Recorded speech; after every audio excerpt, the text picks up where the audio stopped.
All right, so you guys are probably wondering my thoughts on Halo Episode 2 and all that. Um just I'll talk about Halo 2 most likely tomorrow. I'm going to review that Fairly Odd Parents reboot that hit Paramount Plus. That too. I'm going to talk about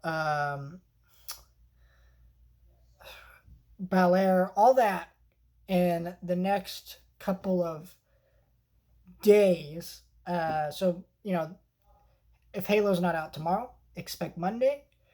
Um, Bel Air is coming out. I'm gonna review that and the Fairly Odd Parents reboot, all that. And I should have other videos coming this week, in the next few days too. So just expect videos soon. Getting that out of the way. So let's get into this movie, The Lost City. I actually, I'll be honest with you guys. I didn't. Well, I This movie looked whatever to me. Like what critics said about it seemed very expected. So it's just like I kind of just didn't bother.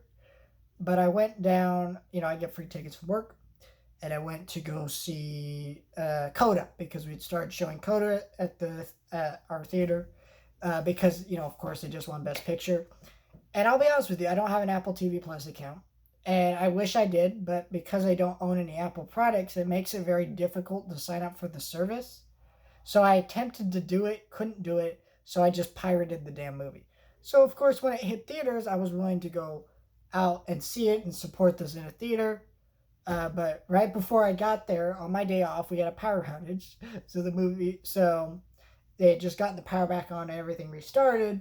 So when I got my ticket at Coda, it wouldn't play. So I was like, all right, well, what's playing right now? And I'm like, oh, The Lost City. So I took my ticket and I swapped it for Lost City and I went to see that. I'll probably see Coda at some other point. But for right now, I saw The Lost City. I also did get a ticket for Sonic the Hedgehog 2, an early screening on Wednesday. So that's cool. But yeah, I got a ticket for Sonic, and I saw The Lost City. So Sonic should have a review on Wednesday for that. If not Wednesday, definitely Thursday. But um, yeah, I watched this movie and I didn't like it very much, in the sense that it was okay. Like here's the thing. This is a very watchable movie with charismatic movie stars. Channing Tatum and Sandra Bullock give very charismatic, fun performances. Brad Pitt's character is a lot of fun in this movie. I will talk about his character in detail. I'll spoil. I got some spoilers I want to talk about with this movie. But Daniel Radcliffe he's a great villain, or not great, but just a really fun villain. He's not super well written or anything, but he doesn't need to be. This movie is just a very watchable movie. My issue with this movie, though, is that you just watch this movie and you forget about it. It's really not that funny, as I was hearing, because there were people. I heard a story where like Sandra Bullock couldn't stop laughing at some of Channing Tatum's lines because they were so funny. And I can imagine on set, yeah, sure, when you're playing off of each other and you're making jokes, okay, I could see that. But in the actual movie, that doesn't come across. Like there's some decent jokes in this movie, but nothing more than just slight chuckles. Like these weren't anything. Um, you know, and I'm sorry, the side character who is single and worries about everybody, her story is garbage. I don't like the character in the movie. The actress did whatever. There's no reason she needed to be in this movie except to save them at the end.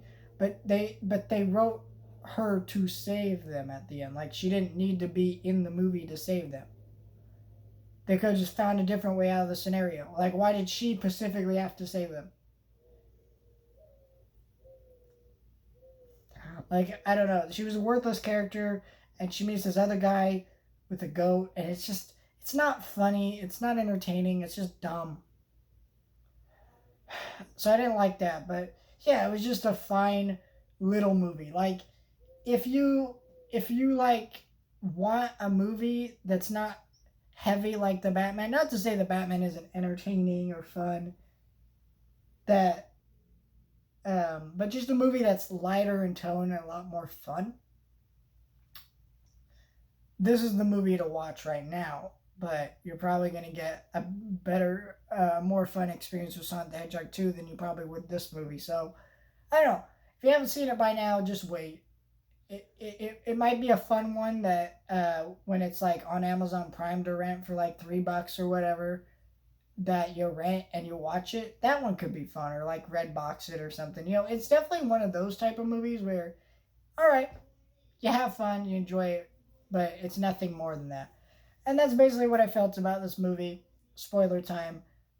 I did not expect Brad characters just to up and die the way he did. Like, his death was actually messed up. Like, this Brad Pitt's out there saving him, and like he just dies right there, and blood splatter all over Channing Tatum.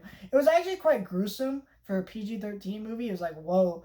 And how little they actually address his death. Like, Channing Tatum doesn't even see his best friend die right in front of him. It's really weird. And then they just kind of move on from it. Because this movie is a goofy comedy action adventure movie. So, it's not really having any. It's weird. It has stakes, like characters die.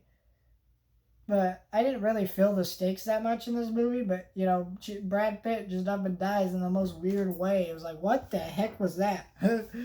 uh, you know,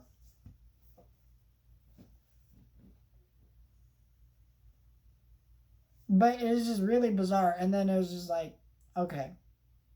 It was kind of unfortunate because Brad Pitt, I felt like her and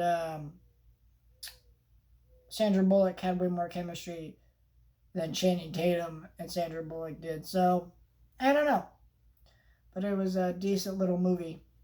Um, this might be a movie that, like, on Black Friday, if like the 4K was like $10, I might pick up and just, you know, have it like a movie that, and movies like that are decent to have in the sense like, oh, if I have a party, people and a bunch of people over, you just throw it on in the background, and they'll laugh and enjoy themselves, or like Christmas time, the type of thing where you've watched through all the Christmas movies, so you gotta watch something a little bit different, that type of thing. But yeah, it's a decent little movie, and I mean, I it's kind of like better than I expected in the sense I thought it was going to be really mediocre, which it kind of was, but it was also worse than I expected because I heard some critics say it was a little bit better than that. So it's just like kind of just expected a slightly above average little movie.